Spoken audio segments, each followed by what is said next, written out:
Welcome back. Glad you are still keeping us company. In case you're just joining us, this is Good Morning Kenya, and you are right in time for our first conversation for the day. And as we always do it every single Wednesday, as it is Ladies' Night, we also get to focus on ladies here on the show with this segment, Women at the Forefront. All about women, all about empowerment, all about breaking that glass ceiling and going for whatever it is you strive to go for as a woman. And today, joining us for this discussion, we have the pleasure of having Dr. Joyce Ngugi, who is the Deputy Governor of Kiambu County. Good morning, Dr. Joyce. Good morning to you. Thank you so much for making time to be with us today. You are welcome. We thoroughly appreciate that. Again, comments, clarifications, questions in line with this discussion, we will welcome you to be part of this. Use the hashtag Good Morning Kenya on Twitter. Our official station handle is at KBC Channel 1. My handle is at Jain Wambui. Now, we want to get to know you better and just understand how the journey to getting to where you are has been. So let's go way back, way back. Take us to your younger days, you know, looking at how life was growing up with your family when you were a young girl. How was that? Paint a picture for us. Okay, many years ago. Yes. I grew up in a place called Kieni. You know Kaninikega? Yes. Where he's the MP is where I grew up and brought up there. In a village where there were not so many people. And I schooled well. I'm in a family of 3 girls. Was brought up by a single mother who was a reader and a politician. Yes. Though she hadn't gone to school, but she was always in politics. We strived, of course, to go through our education, but we did. And I went to Tumutumu Girls High School, where I did well and joined Egerton University. I can say about readership, I began becoming prefects and readers of small groups. You used to be a prefect back in school. Yes, and when I went to Egerton University,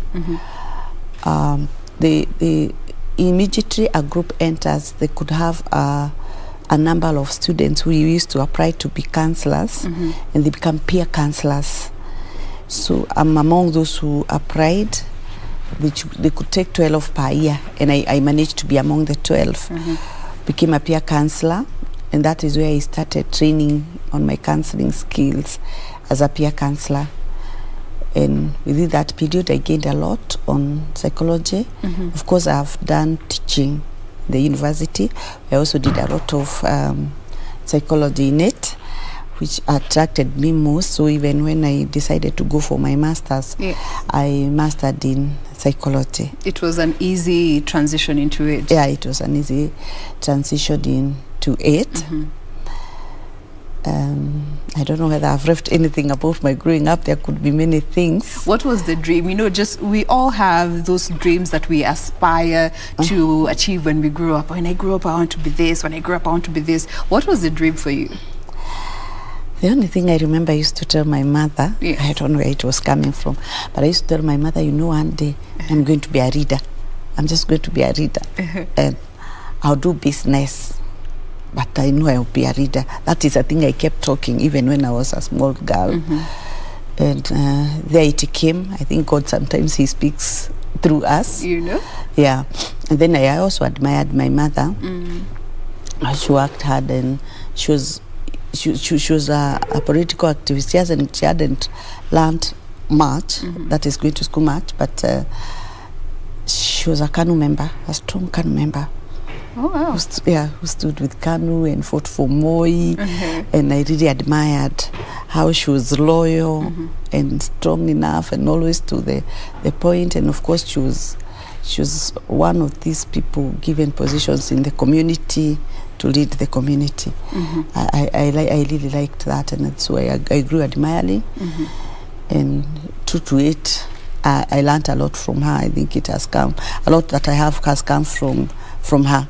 Now, do you think by virtue, you have mentioned that your mother was a single mother and she raised you guys. Yes. Do you think by virtue of just watching her and seeing the struggles she went through, yet being so passionate about the things that she values, has in one way or the other shaped your view even on women leadership in this day and time? Yes, it has. It has shaped me a lot, especially on how much she used to be focused.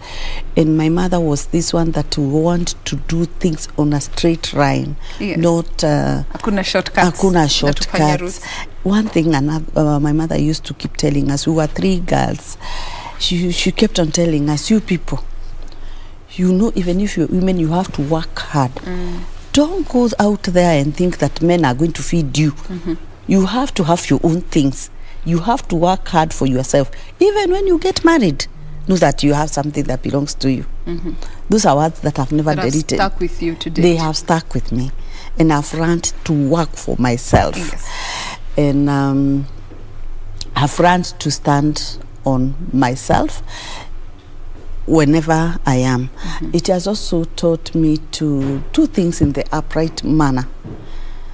And treat people in the best way possible that I can, and also teach people to do things the right way. I really like doing things the right way, not lying to the society, not lying to people.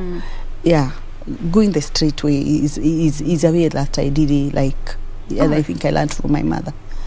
They say the straight path is always narrow. Yes. And that's why many people don't always want to go straight. You know, this shortcut will get me there faster. But I love that you have stuck with what you were taught from a very young age. Sure. Remember, this is Women at the Forefront. We want to take a very quick break, but we welcome you to share with us in regards to this discussion. We have Dr. Joyce Ngugi, who is the Deputy Governor of Kiambu County, joining us on this segment to help encourage our young girls out there watching us this morning. Stay with us. We'll be right back.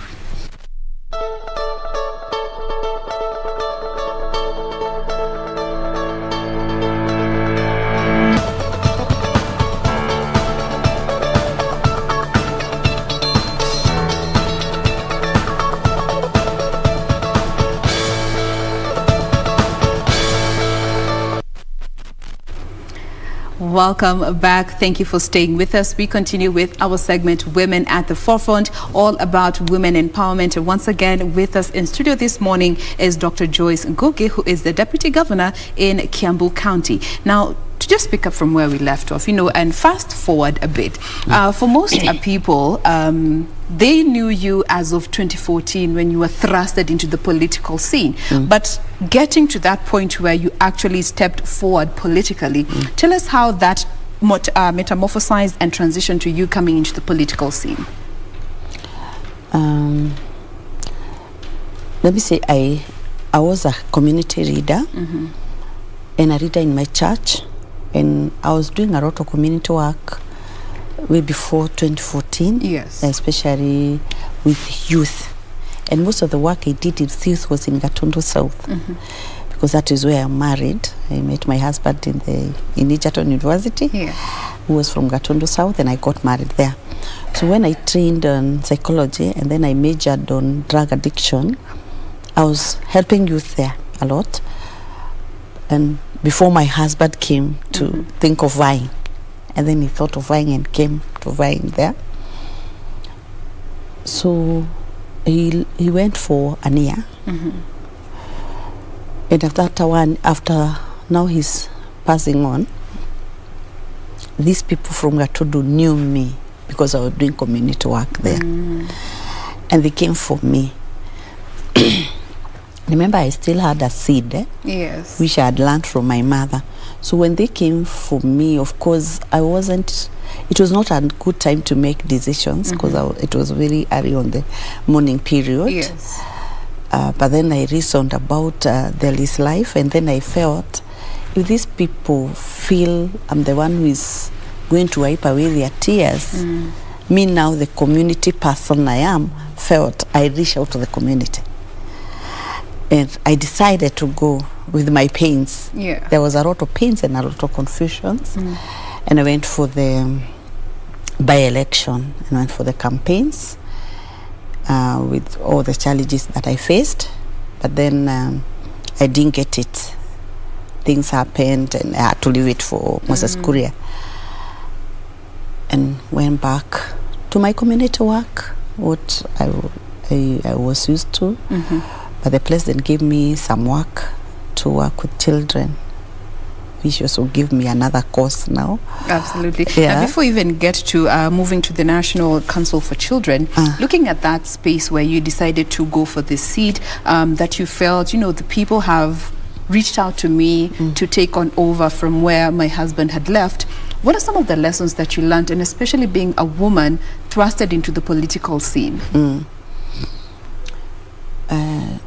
Maybe some of the reasons I learned is there are a lot of challenges when women hit into leadership.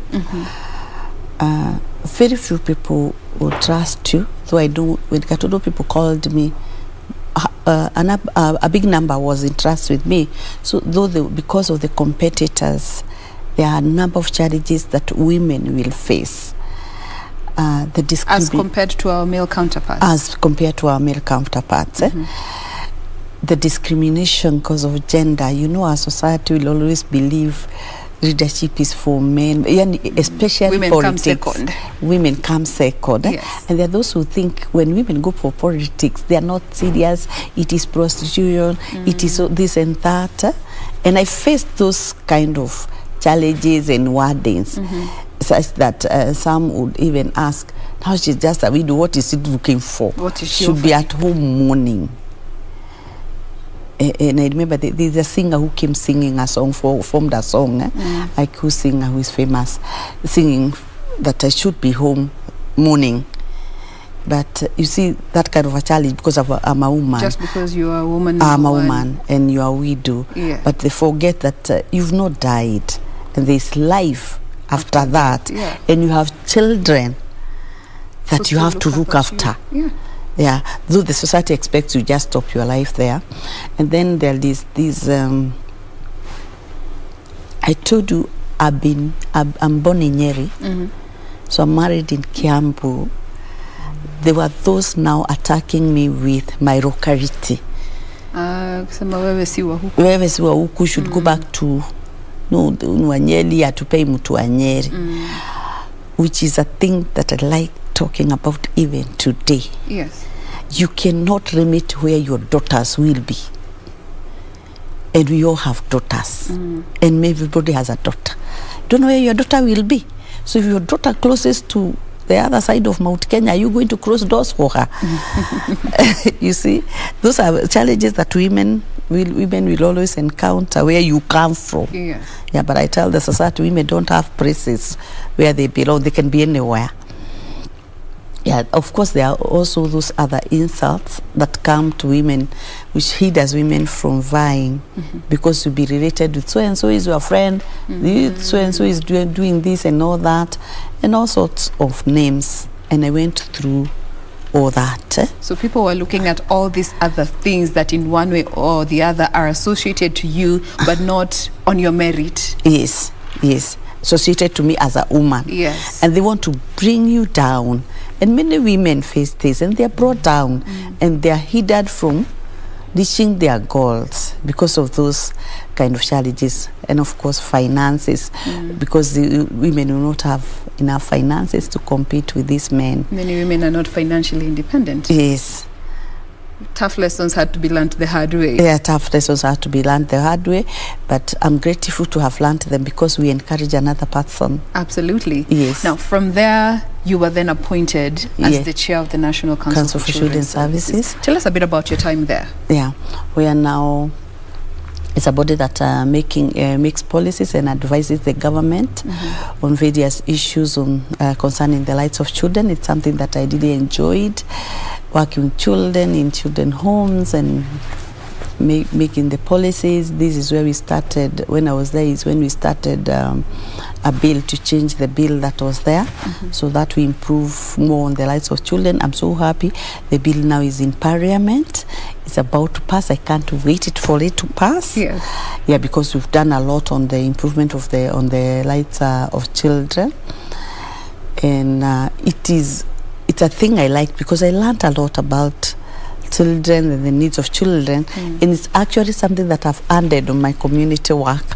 Whatever I'm doing, I don't leave children yeah, I don't leave children out, and I like advocating for them and advocating for their rights, which I always talk, whatever we are doing, where we are reading, where we are doing what, the final thing is the child. We're doing for the child. Yes. That is even why this is here, so that the child that is growing will have a life tomorrow.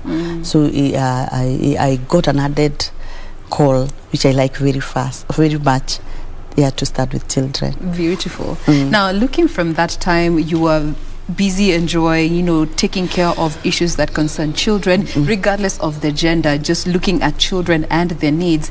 Then here comes this nomination to be the deputy governor for Kiambu County.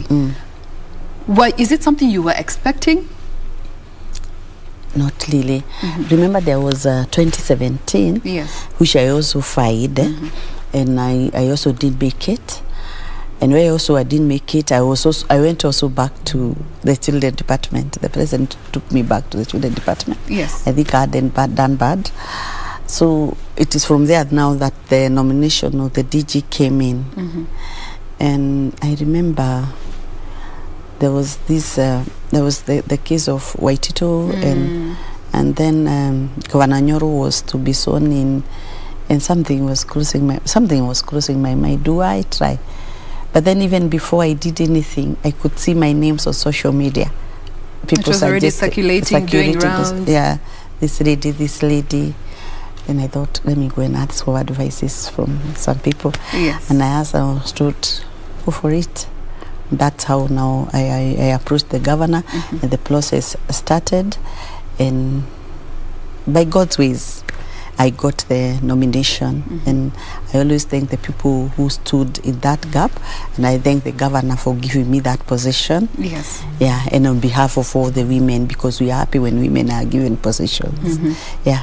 Now, being the first female deputy governor for Kiambu County, what is the legacy that you want to leave behind, and especially looking at social economic issues that face women, categorically speaking, when it comes to helping women become independent and advance? One legacy I would want to leave is we'd want to see more women empowered onto standing on their own. Kiambu is a place where there's so many challenges with women. Single motherhood is a lot, and some single motherhood is single, yet men are there. The fathers are very alive and yeah, moving about their lives. Yes, because of alcohol and drug use, and there are a lot of widows within there. Another thing is we have Kiambu, in the country, we have the biggest number of children homes, surprisingly enough, because of lack of responsibility to look after our children. Because when you go to those homes, they are not all orphans. They have parents within, but the parents just don't want to be responsible, or they were taken up by alcohol use and drugs. So one thing I would really want for the women to benefit from empowerment is to do something on mental illness and drug use. It is a menace that have eaten Kiambu a lot. Recently, we were categorized as reading in suicide. This is the result of mental illness. It means that is how far we've gone to suiciding. See cases of murder. Those are results of mental illnesses, which has all come along with the stresses, has all come along with the use of drug and alcohol abuse, which I would really want to leave. Our legacy that we have addressed this. We have left counseling centers, we have left rehabilitation centers to try and change our society. Because you see, even when we talk about empowerment, sometimes we don't even have the men to empower. They've been lost in alcohol. So that we also support these women. They get people to support them, and as we support them, are they even mentally stable to handle? Do you have the mental capacity to actually? Yeah, the mental capacity even to handle. Yes. Yeah, and you know, when women are as training this to bring up the children, we expect still another generation that is not well. Yeah, the vicious cycle just is passed on. Yeah, the cycle just passed on. The cycle just passes on. And as I said, I always speak for our children. Please, let's look after what our children gaining from all this. What are they learning from all this? What are we giving them when our society is not okay?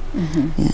And when it comes to encouraging more women to step up, and because there's always this narrative that we are creating room for women, but they're not stepping up to also take up these positions that we are giving them, which is a term that I don't like, but is being used. When it comes to encouraging women to step up, to represent women and the challenges that women face, what do you feel needs to be done for women to understand that there's some issues that are women related, that only women are best positioned to speak out and work on to build a better foundation for the next generation? We need more women in leadership positions to be on decision-making tables, so that they are able to look at those society issues, humanitarian issues, generational issues. Yes. Because somehow women are better into looking at the family issues than men. So when they are on the decision-making tables, we can maybe improve the standards of our society. And I appreciate men, you know, they think big and think about our roads and our buildings and all that, and we need them. Yes. But then how is the humanity and the families? That is why we need those women on the table. But our women, we find them that they're not able to come out because of the challenges that I was trying to mention. They are tied with family issues, family responsibilities, so sometimes they are not able to do well, or they're not able to balance to be in leadership. The money issue, they have no enough resources to fight for those seats. Like now I know there are so many women who want to fight for governance positions, but when they remember finances, it's a factor that cannot be ignored. Yeah, you can't ignore it. And also the men-dominated environment that makes a woman brought down, intimidated, discriminated, will make women not come out even on some lesser seats, the MCAs and the rest. And we'd want to tell the society, please, women can also read. Yes. Let us give them space without the challenges and the insults. And you woman there, come out and let the insults go. Just close your ears and focus onto what you want, and you will get it. The sisterhood is also another issue. Sister supporting sister. Sometimes we don't support one another, most of the times. But I know now women are waking up, and I want to tell them to wake up more and support you, sister. Imagine now we have 51% population being female. What can't we do if we support one another? It is the high time the women come out, have the sisterhood, and we support one another, so that we fight for our generation. What do you make of the 2/3 gender principle? It is something that has been of quite the debate years on end now. What are your thoughts on it? Actually, I've never stopped mourning about the 2/3 gender, which didn't go through. We had the BBI, and we thought here there is going to be a way. You know, it had put a number of positions for women. More women. Now we kind of have lost, but we have not lost yet. We are preaching to our women what I've just talked about, the sisterhood. We still have remained with it. Let us have our 2/3 gender ruled by supporting our women. And also we preach to the men. Now that even the BBI went, and one of the things that the BBI had said was, whenever we have positions with a boss and a deputy, can we mix the gender? If you are the governor, can you appoint a woman? Still preach to the men to buy this, even in other positions. And I always thank the president, because we've been having many ministers now who are women. Maybe be added more. we will keep pushing, you know, on our own way, na najua tutapenya. Spoken like a true woman. Yes. Now, coming back to your role as a deputy governor in Kiambu County, you know, many a times when you hear conversations between governors and deputy governors, for the better part of what has been on mainstream media, unasikianga mara, the governor and the deputy are not always in very good terms. How has your experience been being in the office of the deputy governor?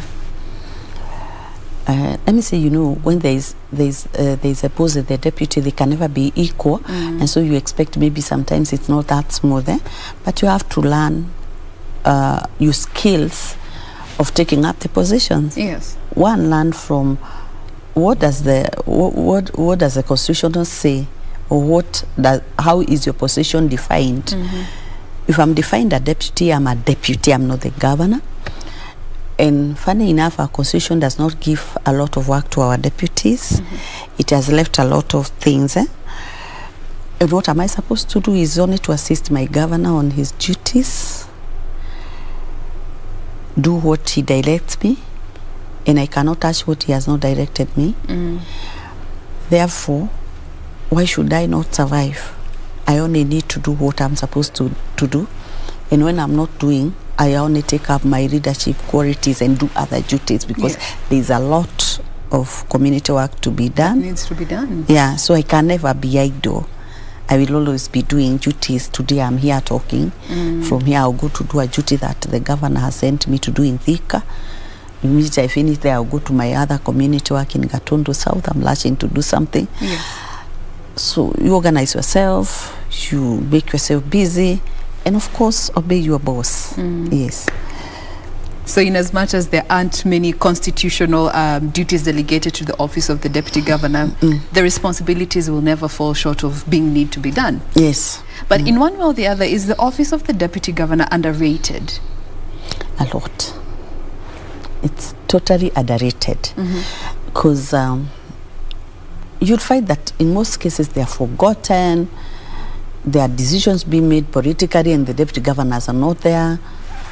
There are people even who plan, even in Kiambu, who are planning for a function and they plan for the governor and they don't know they have a deputy. They leave the deputy governor out of the whole planning process. Yes, they leave the deputy governor just out of the whole process, which is not a nice thing. Because you are a leader, and the fact that you are deputy governor doesn't mean you are not, you know, you're not a full leader. But there is that kind of discrimination, there is that left out, there is that underrating the position. Reasons I don't know why. And you know, this deputy is always next to the governor. There's no much difference between the two. Yes. And there should no much difference between the two, because this is the one that assists the other one. Yes. If this one would travel, this one would take over and help. Why then put the difference? It's not a seat that should be underrated. It shouldn't be underrated. And no leadership position that should be underrated. Absolutely. All are important. And just looking at even devolution as a whole, do you feel it's something that was meant to progress the country, in as much as it's a second term under this government that we are experiencing devolution? It has been met with a lot of criticism from so many people saying it's not working, others saying it's working. But from where you stand, looking at your history growing up, your leadership exposure, and consequently in this office that you are in as deputy governor, what are your thoughts on devolution? Devolution was a good thing. The government had a good idea because of the distribution of resources to the regions, and the regions manage their own resources. That means the resources would reach the community at a closer level. Yes. And every leader, like the governor, would be managing his county closely. But we got some leaders who are not doing the right thing. It is since we got devolution that we are having a lot of corruption cases with the governors. Some saying corruption has been devolved now. Yeah, it seems like corruption. That is now where we abused the good thing, devolution. Because when the resources are entitled to you and you don't use them well, then it shows we are killing devolution. I think other means needs to come to discipline people or to have people who can be able to manage the resources in the best way possible. Otherwise, when you think about how the resources have been every time being mentioned, do what governs, do what, it pains and it feels very bad. And this is where the Mwananchi feels like, it goes back to where the resources go back to where it was. Yeah, it is unfortunate. I wish something can be done that the resources can be managed in the best way possible to reach the Wajiko that it is meant to be. Then devolution was good. Absolutely. Yeah. Now, we want to take a very quick break, but we'll be back to continue with this conversation. Remember, this is about women at the forefront, empowering our women, but that does not mean we leave our male counterparts out of this whole conversation. So stay with us. We welcome your feedback. We will be back to address them as we continue with this discussion. We'll be right back.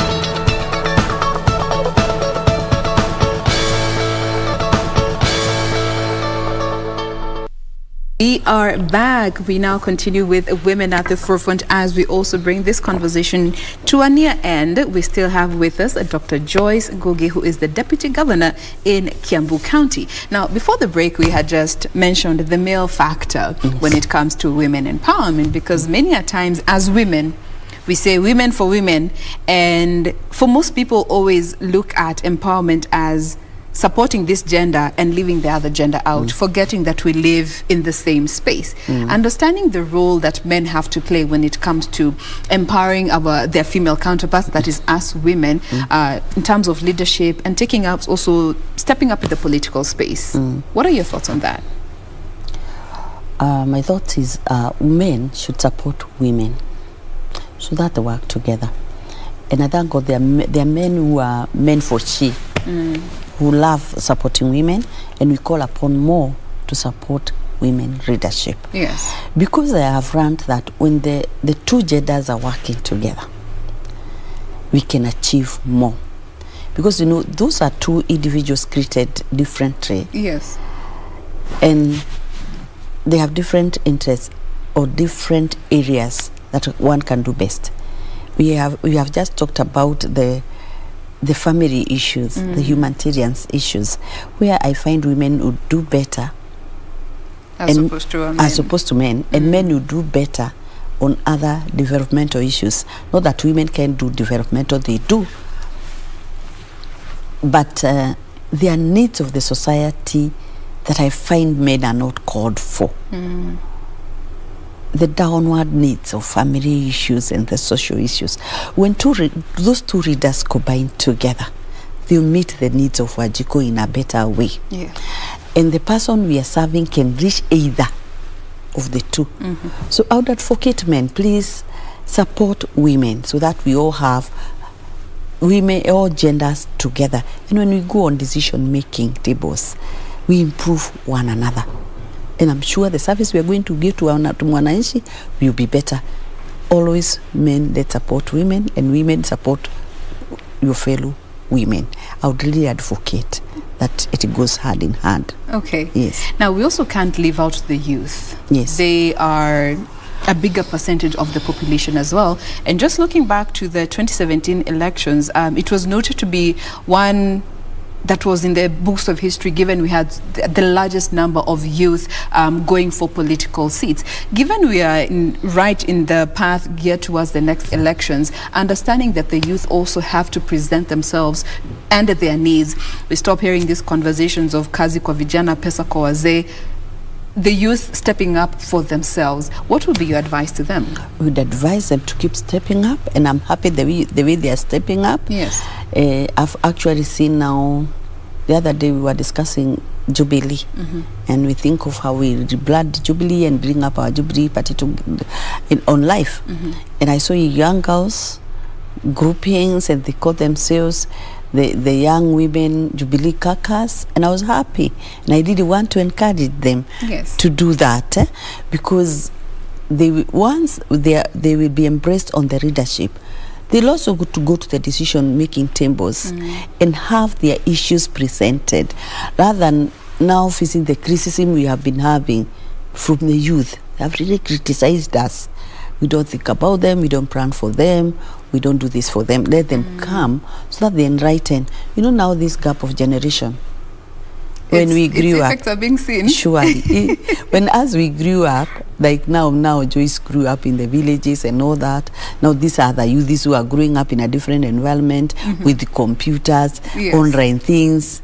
We didn't grow up like that. So there's a lot as the older generation may not be able to understand or take up with them. So when they come, they enlighten us, and we are able to embrace what their feelings and their thoughts and their plans together. So they're encouraged. And in fact, next 2022 we are going, let's also choose some youth. Let's have some youth elected to join the other leadership columns. Those positions, those positions make decisions for the country. so that will not have a lot of criticism. In fact, 2022 youth is going to have a lot of influences. Yes. Yeah, and you can already see the ground. You can already see how the ground is with the youth. It's a generation you have to be very careful about. And we hope that they put their best foot forward. Yes, sure. Now, also looking at 2022 as we gear up for the next phase of our country, the next 5 years, maybe what are your plans? My plans is to go back to leadership. I will not mention which position, but I'm not running for governor. You know, deputies are told they are always running for governor. Yes. I'm not running for a governor. The next office you are expected to go for. I'm not running for a governor position, but I'll be in leadership somewhere because I want to continue serving people. So we'll sit tight and wait. Yes. Soon enough you'll be able to share with us. Yes, soon. All right. Now, as we bring the conversation to a close, there's so many young girls that are watching us, young boys that are watching us, children that are watching us, and your fellow leaders. What will be your call to action message, your message of unity as we get towards the general elections? It's a very sensitive time for not just us as a country, but the larger population as a whole, dealing with the pandemic, stresses of life. Your message to our viewers this morning. There's your camera. You can just speak to them. I want to say, yesterday we were celebrating the International Day of Peace. And we came up with a slogan, my peace, your peace, my responsibility. Therefore, as we go towards 2022, let's think about my peace and your peace. Yes. Let's be our brother's keeper. Let's protect one another. Leaders, let's avoid utterances that can bring fights and divisions so that we avoid any repeat of 2017, any repeat of destroying our property and community. 2, the pandemic you just mentioned has brought our people down mentally, financially. People are tired and sick. Let's take care of our society. We cannot afford to add more pain to what they already have. They have enough pain. And my last one, the 2 years that we've gone through pandemic, and we've seen the way it has gone. Let's think about the position of God. What does God want? Because he knows about the disease. I think he has a message of unity.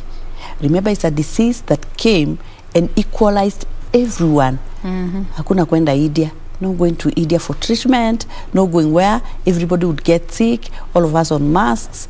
Everybody has been equal. What does God say about this? Unity. It is time for unity. It is time for humility. It is just time to do the right thing and serve our people. And I greet everyone outside there listening to me. Absolutely.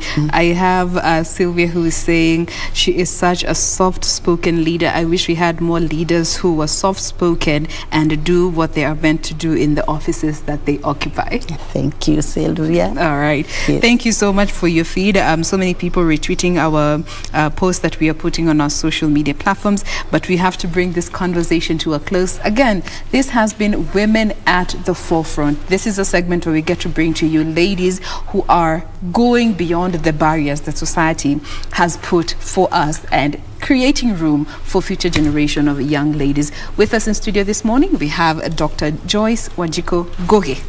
like a true Kikuyu, who is the Deputy Governor of Kiambu County. Thank you so much for making time to be with us today. Thank you too for hosting me. We look forward to having you again. Sure. Absolutely. We take a very quick breather. We will be back as we get to draw nearer and nearer to the close of Good Morning Kenya. Stay with us.